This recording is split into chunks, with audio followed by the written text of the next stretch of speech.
اچھا سر، نیکسٹ ہماری جو ایک شخصیت ہے وہ ہے جی سید مزمل شاہ صاحب، ایک نوجوان شخصیت جو کہ آج کل نوجوانوں میں بڑے پاپولر ہیں، اور آپ کی جو ہے نا وہ میں نے ایک دو ریسنٹ آپ کی ویڈیوز بھی دیکھی جس میں آپ نے بتایا کہ مجھے جو ہے نا ان باتوں کے اوپر ان کے اوپر اعتراض ہے. وہ تو ایک مطلب ایک ینگ سا بندہ ہے. کبھی آپ سے اس طرح کا کوئی نہیں ہوا کہ مزمل آ جاؤ یار بات کرتے ہیں، کیا کر رہے ہو بھائی آپ؟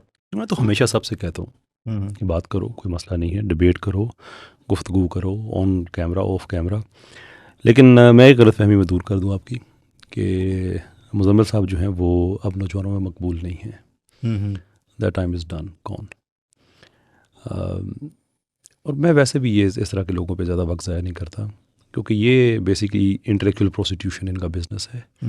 یہ ماڈرن ڈے طارق فتح ٹائپ لوگ ہیں. کچھ 2-3 لڑکیاں بھی ہیں پاکستان میں ایسی، کچھ یہ بھی ہیں. کیونکہ پاکستان میں تو لوگ کم سے کم حقیقت پہ نا سوال کرتے ہیں، آپ نے یہ کیوں کہا تھا.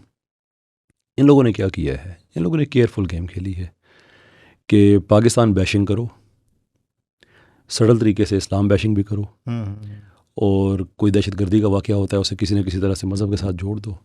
اس میں سچ ہے جھوٹ ہے، چھوڑ دو اس بات کو. کیونکہ جس طبقے نے اب آپ کو سننا ہے نا، اب آپ ان لوگوں کے ویڈیوز دیکھیں، آپ نیچے دیکھیں کامنٹس کہاں سے آ رہے ہیں، وہ پاکستان سے نہیں آ رہے ہیں. تو اس لیے میں کہتا ہوں کہ یہ ایک آدمی، and he knows, he is intelligent enough to know کہ اس آدمی کو فلاسفی کا نہیں پتہ ہے، اس آدمی نے اسلامک سسٹمز کو نہیں پڑھا ہوا ہے، اس آدمی کو کرنٹ افیئرس کا نہیں پتہ ہے. لیکن آپ کو پتہ ہے کہ آپ کو ایک ایسی جاہل نیش مل گئی ہے کہ جس کے سامنے آپ پاکستان کے خلاف بات کریں تو آپ انسٹنٹلی ہٹ ہو جائیں گے. اس نے ان کو بیوقوف بنایا ہوا ہے، انہوں نے اس کو بیوقوف بنایا ہوا ہے. میں صرف مزمل کی بات نہیں کر رہا، مجموعی طور پہ جو طبقہ ہے. تو اس طرح کی جو انٹلیکچوئل پروسٹیوٹس ٹائپ چیزیں ہوتی ہیں، میں زیادہ وقت نہیں ضائع سر کرنا لیکن چاہیے. فالوورز تو آپ کہیں سے بھی ہو سکتے ہیں. مثال کے طور پر آپ کی ویڈیوز بھی سر سرٹن کنٹریز میں دیکھی جاتی ہوں گی. اوبیسلی ایک مائنڈ سیٹ کے لوگ تو دنیا کے کسی بھی خطے میں ہو سکتے ہیں. یا بالکل ہو سکتے ہیں، لیکن وہ کون سے مائنڈ سیٹ کے لوگ ہیں؟ That is a question. اگر وہ لوگ ایسے ہیں کہ آپ پاکستان کے بارے میں کچھ غلط بات کہیں، سچ کہیں یا جھوٹ کہیں، ایز لانگ ایز وہ پاکستان کے خلاف ہے، آپ انسٹنٹلی ہٹ ہیں. تو ایک آدمی نے خود کو طارق فتح کے لیول پہ گرا دیا ہے. Why should I waste my time on that? ہاں، جس دن ڈبیٹ کے لیے حامی بھری، کوئی غلط بات کی، اور تو میں ان چیزوں کا چیک اینڈ بیلنس رکھتا ہوں، اینڈ آئی ڈونٹ اپولوجائز. وہ میں جھوٹ ایکسپوز کرتا رہوں گا. یہ لوگ ڈبیٹ سے مفرور ہوتے رہیں گے، یہ بھاگتے رہیں گے.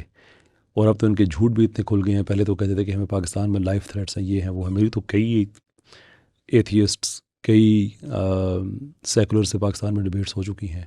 میں سارے سیکولرز کو ایتھیسٹ نہیں کہتا، لیکن پاکستان میں ہو چکی ہیں. جن سیکولر سے ہوئی ہیں کبھی کوئی مسئلہ نہیں ہوا، اٹس آل فائن. وہ جھوٹ بھی ایکسپوز ہو گیا. وہی نوز کہ پاکستان میں اب اس طرح کا جھوٹ نہیں چلنے والا. صحیح ہے. اور میں اس لیے میں جلدی بات کر رہا ہوں کہ میں اپنا ٹائم بھی ضائع نہیں کرنا چاہتا ان چیزوں پہ. if he is honest enough کہ اس کے ویوز ٹھیک ہیں، تو پبلک میں جواب دینا پڑے گا، کیونکہ ویوز سارے پبلک میں ہیں. لیکن مجھے بھی پتہ ہے، مزمل کو بھی پتہ ہے، he will never do that. صحیح ہے. he will never do that. اور میں صرف ان میں سے ایک کی بات نہیں کر رہا، میں سب کی بات کر رہا ہوں.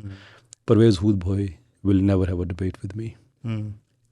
Muzammil will never. کوئی ان سب کو پتہ ہے کہ یہ آسان پچ پہ کھیلنے والے لوگ ہیں.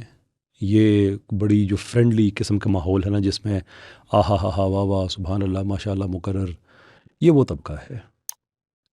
آئیڈیاز آپ جب ایک اپوزنگ ماحول میں لے کے جاتے ہیں، پھر پتہ چلتا ہے کہ آپ کے آئیڈیاز کی گہرائی کتنی ہے. And they are intelligent enough to know صحیح کہ ہم نے اس ماحول میں نہیں جانا ہے. انہوں نے وہ اپنی نیش ڈھونڈ لی ہے.